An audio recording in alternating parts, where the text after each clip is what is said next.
Amigos telespectadores da Rede Vida de Televisão e do programa Páginas Difíceis da Bíblia. Como nos estão seguindo, nós estamos falando a respeito, bem, em primeiro lugar, uma visão ampla dos evangelhos e agora o momento principal da pregação de Jesus, que foi o reino de Deus. Eu gostaria de chamar a atenção do telespectador para o seguinte: Jesus não se pregou a si mesmo. Jesus não chamou atenção sobre sua pessoa. Jesus modestamente se escondeu por detrás de Deus, a quem chamava seu Pai. Jesus nunca buscou para si nenhum título na vida. Deixou que Deus escolhesse para ele os títulos que quisesse.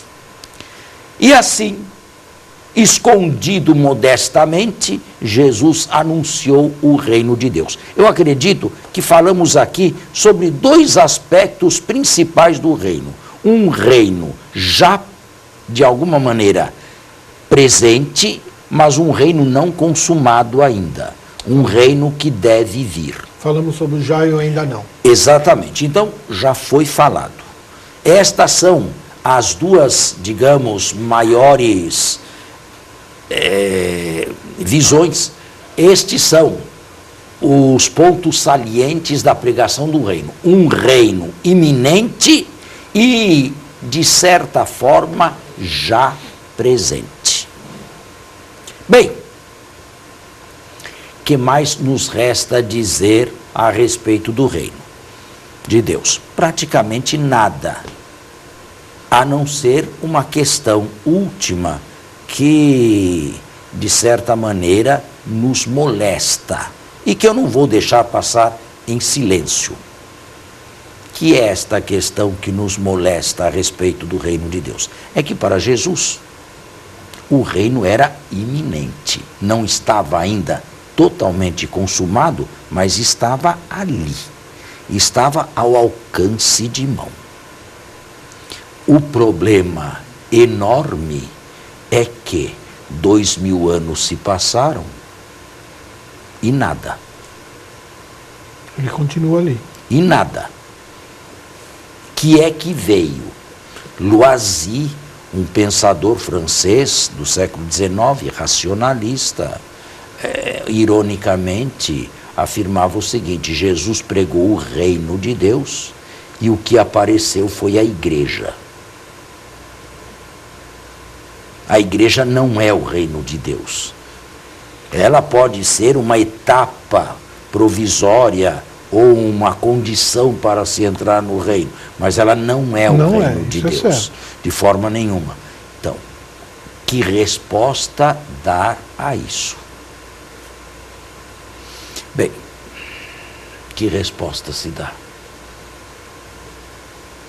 Uma que pergunta resposta delicada, né, padre? 2000 anos se passaram e não se sonha com o reino de Deus. Vamos ser honestos. Jesus poderia se enganar? Não. Por que não? Por que não? Jesus era em tudo semelhante a nós, menos no pecado. O engano faz parte da condição humana? Faz parte. Faz. Jesus poderia se enganar. Talvez, isto aqui choca um pouco muita gente, mas talvez leve mais a sério a encarnação. A encarnação do Verbo realmente limitou o Verbo de Deus a uma natureza humana, a uma cultura humana, a um tempo humano, a uma visão humana das coisas. Agora, claro, eu não ficaria apenas nesta resposta. Mas se o senhor está dizendo que Jesus errou, não, se enganou. Se enganou, nós estamos falando que ele se enganou por 2000 anos. Não e pode ser que tenha mais 2000 para frente aí. 2000, 4000. Ou mais, seja lá o que for. Quem é que sabe? Agora, eu não dei a resposta completa. A resposta completa é a seguinte: um profeta pode se enganar, ou melhor, ele pode estar tão certo, aqui vai a resposta melhor, ele pode estar tão certo do que está falando, muito mais do que nós estamos, muito mais imbuído daquilo, que acaba se exprimindo em termos de cronologia, em termos de hoje, ou em termos de amanhã. É uma maneira de extravasar uma certeza absoluta que se tem. Porém, se isto é verdade, se eu não estou errado, uma profecia não se mede nem unicamente, nem principalmente pela sua cronologia. Se mede pelo seu conteúdo. Isso é certo. Não terminei ainda de dar a resposta. Houve um retardo da parousia, e vocês sabem perfeitamente que isto incomodou um pouco a igreja nascente. Paulo imaginava que isto se desse estando ele em vida. Depois parece que Paulo modificou o seu pensamento e previu a possibilidade da sua morte sem que viesse o reino de Deus. Portanto, houve uma própria evolução e um retardo da parousia. Os primeiros textos do Novo Testamento são muito, digamos, muito insistentes, quase que exasperadamente insistentes na parousia, primeira aos Tessalonicenses, e os outros textos, que são os últimos, já são bem mais suaves. Pelo contrário, parece que já absorveram a história, assumiram a história e deixaram na penumbra a parousia. Não que a desconfessassem, mas a deixaram mais para adiante. Lucas, por exemplo, e os seus escritos, o seu evangelho e os Atos dos Apóstolos. Agora, também outra coisa interessante. Jamais alguém perdeu a fé por causa do retardamento da parousia. Nenhuma igreja jamais deixou de crer porque a parousia não chegava. Tiveram que modificar a visão, tiveram que modificar esquemas que não cabiam mais, apocalípticos, por exemplo, mas com este retardamento, ninguém deixou de crer, ninguém deixou de ser cristão. Isto é uma coisa bonita e que faz pensar. Mas eu acredito que ninguém deixou de crer pelo fato de estar esperando a parousia. Pelo fato de a parousia não chegar. Isso, mas... Pelo fato de ela se demorar. Mas se esperar. Contra toda a expectativa. Sim, ela espera. sempre foi esperada, mas não com aquela exasperação com que se esperava. Sim, é hoje ou amanhã. Nos primeiros dias de Paulo, por exemplo, ou nos primeiros anos do cristianismo. Ele virá, quem sabe até o fim do ano, quem sabe antes, logo depois. Mas assim, em termos de proximidade cronológica. Tá. Digamos que o teológico foge um pouco, se torna um pouco atemporal, e não se deixa medir única e exclusivamente pelo cronológico. O cronológico não é a única medida do teológico. Agora, padre, me dê licença, eu confesso que a mim incomoda muito a ideia de Jesus se enganar. Será que dentro das diversas leituras que existem da Bíblia, inclusive as leituras não literais, não se poderia imaginar que o que se quis dizer com a iminência do reino de Deus talvez se referisse ao final da vida de cada um de nós, e imaginando que nesses 2000 anos muita gente nasceu e morreu e foi para o reino de Deus? Não. Esse é o esquema que tardiamente se pôs, mas não de início. De início se esperava uma parousia, se esperava uma única parousia, o final da história, e o final da história para muito breve. Não adianta querer aí tentar minimizar o problema. Se esperava sim a parousia. Ela não veio. Agora, que mal há em falar que Jesus se tenha enganado? Enganado, digamos, no bom sentido do termo. não no mau sentido do termo, enganado no sentido de que ele era um homem, ele era um ser humano, embora divino. O cristianismo é a religião de um homem que nós chamamos de Deus, e não diretamente a de Deus que se tornou homem. Entende? Nós temos que fazer o caminho inverso. Tudo começou com um homem chamado Jesus de Nazaré. As especulações teológicas mais tarde, ou cristológicas, foram longe, e graças a Deus foram longe. Mas isso não deve eliminar a humanidade de Jesus. Outro exemplo, Jesus, quando retirava o demônio de alguém, traziam lá um possesso, um possuído pelo demônio. Jesus dizia: espírito mau, eu te ordeno, vai-te. Jesus se adaptava à época. Hoje, alguns casos desses são claramente casos de epilepsia. Não são casos de expulsão de demônio. O demônio lança na água, o demônio o lança no fogo, o demônio o joga no chão e ele espuma. É claro sinal de epilepsia. Isso acontece até hoje. Mas Jesus se adaptou à época. Tudo era atribuído a um espírito mau. Jesus aceitou a presença do demônio ali. O importante é que fez um exorcismo, e fez um exorcismo com sucesso. O importante é que aquele endemoniado, entre aspas, ficou sadio, são e bom. Mas eu não preciso imaginar um Jesus que já caminhasse 1000 anos na frente de todos nós. Temos que fazer o nosso intervalo e voltamos.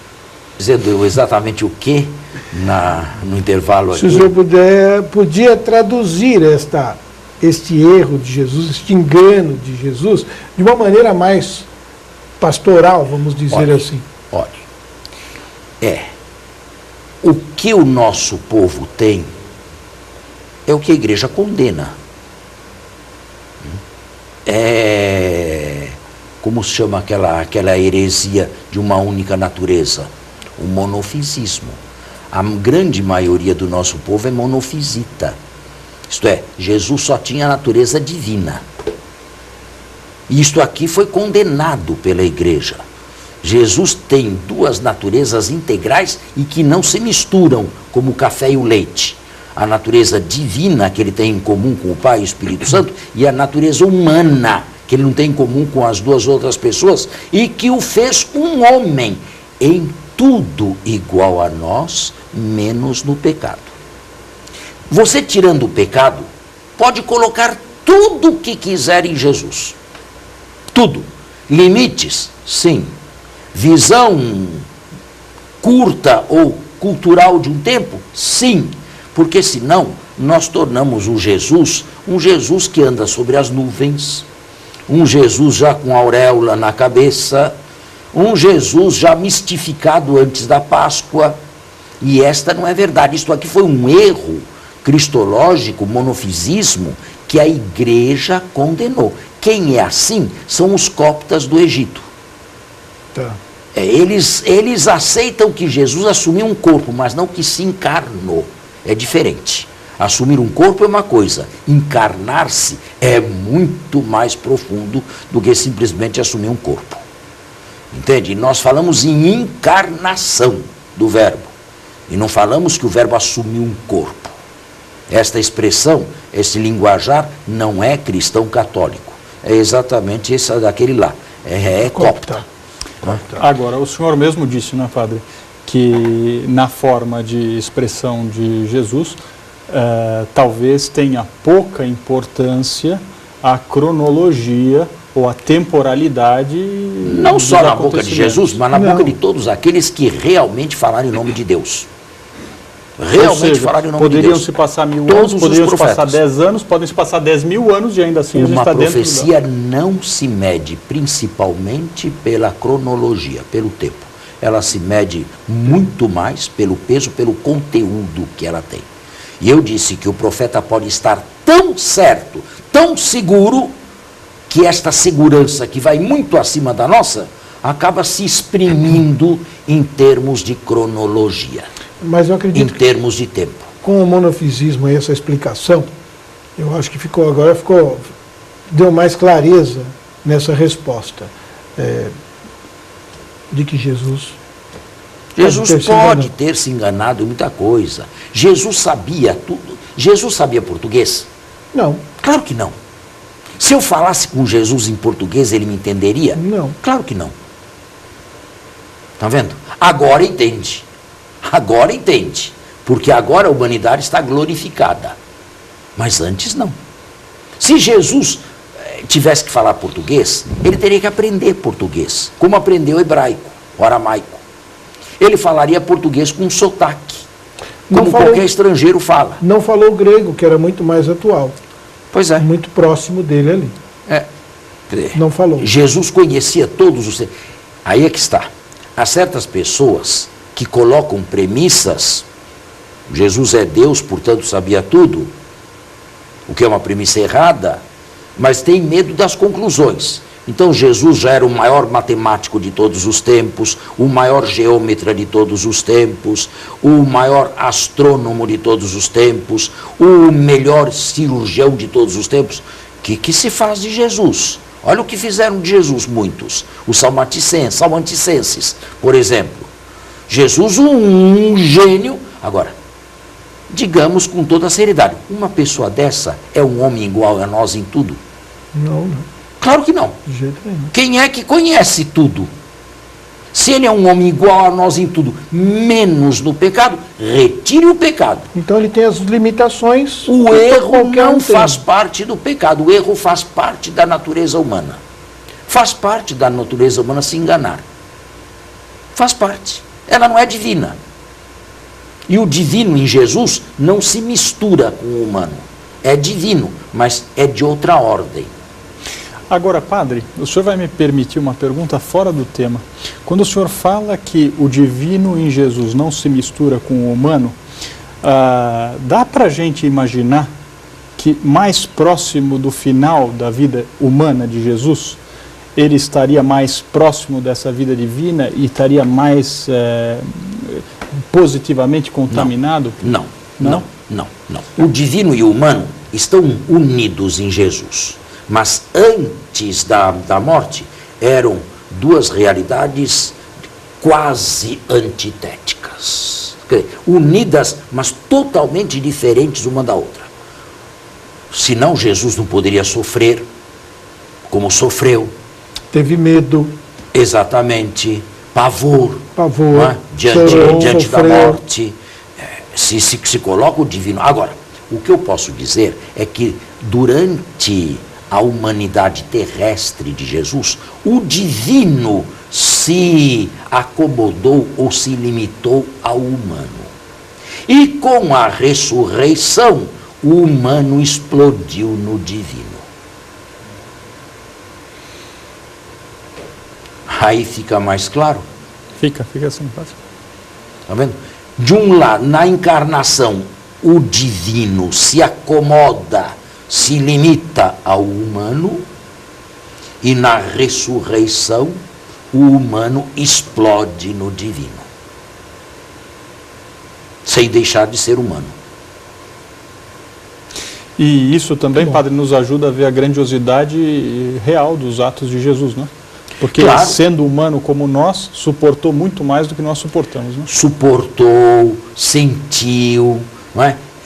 Sentiu o abandono, sentiu-se sozinho, a solidão da morte. Quando no Getsemane foi abandonado, teve medo da morte, teve pavor da morte, foi traído de maneira ignóbil, vil. Tudo isso aí ele suportou, como um ser humano suporta. E Jesus amarrado ali, na frente de Caifás, poderia se desamarrar? Não. Não era a hora de se desamarrar.